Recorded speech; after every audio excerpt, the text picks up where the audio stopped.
Ukraine से जारी जंग के बीच दावा किया जा रहा है यूं ही नहीं मैं बन जाता हूं।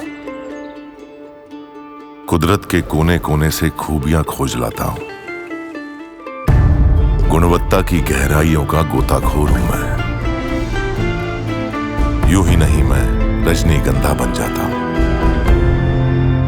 कि रूस के राष्ट्रपति व्लादिमीर पुतिन की एक घर में आग लग गई है। दरअसल पुतिन ने रूस में साइबेरिया में अल्ताई माउंटेन पर एक आलीशान घर बनाया था, लेकिन अब ये जलकर खाक हो गया है। हालांकि घर में आग कैसे लगी ये बात रहस्यमयी बनी हुई है, लेकिन इसके पीछे यूक्रेन का हाथ बताया जा रहा है। यहाँ गौर करने वाली बात यह भी है कि ये वही मकान है जहां पुतिन ने पूर्व इटालियन प्रधानमंत्री सिल्वियो बर्लुस्कोनी की मेहनवाजी की थी। कहते हैं कि इस मकान में भी छिपने की गुप्त जगह है। यहाँ पर पुतिन मेडिसिनल बाथ लेते हैं। आधिकारिक तौर पर पूरे कैंपस पर गैज़प्रोम का स्वामित्व है, जो रूस में कई लग्जरी पैलेस की देखरेख करता है। मकान के अंदर आग से कितना नुकसान हुआ इसका भी खुलासा अभी तक नहीं हो पाया है, लेकिन दावा किया जा रहा है कि आग बेहद भयावह थी। पुतिन के घर में आग लगने की वजह भले ही अब तक नहीं पता चल पाई हो, लेकिन मौजूदा समय में कुछ एक्सपर्ट्स का पहला शक तो यूक्रेन पर ही जा रहा है, क्योंकि रूस ने यूक्रेन में भारी तबाही मचा रखी है। दोनों देशों के बीच लंबे समय से युद्ध जारी है और रूस अपने घातक हथियार से यूक्रेन पर लगातार हमले भी कर रहा है। वहीं दूसरी तरफ यूक्रेन भी पश्चिमी देशों की मदद से खुद को बचाने में लगा हुआ है।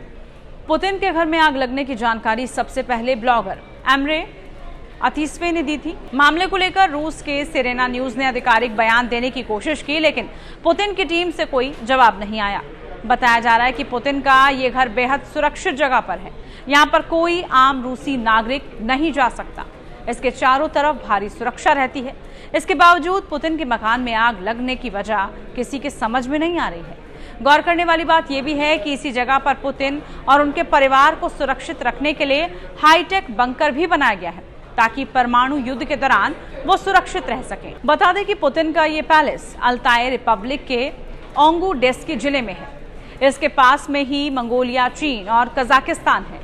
इस जगह पर और उसके आसपास कई वेंटिलेशन पॉइंट्स हैं।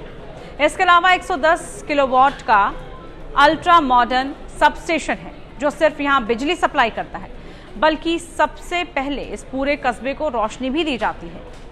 जब ये पैलेस बन रहा था तब बड़े बड़े जर्मन एक्सपर्ट्स यहाँ आए थे, यानी खुदाई करने वाली बड़ी मशीनें। यहाँ पर हिरणों का भी एक फॉर्म है। बता दें कि 24 फरवरी 2022 को रूस यूक्रेन के बीच जंग शुरू हुई थी। 2 साल पहले जब रूस के राष्ट्रपति व्लादिमीर पुतिन ने यूक्रेन पर हमला किया था, तब उन्होंने इसे मिलिट्री ऑपरेशन बताया था। मीडिया रिपोर्ट्स के मुताबिक इस हमले में अब तक 40 लाख से ज्यादा यूक्रेनी नागरिकों को देश छोड़ना पड़ा है।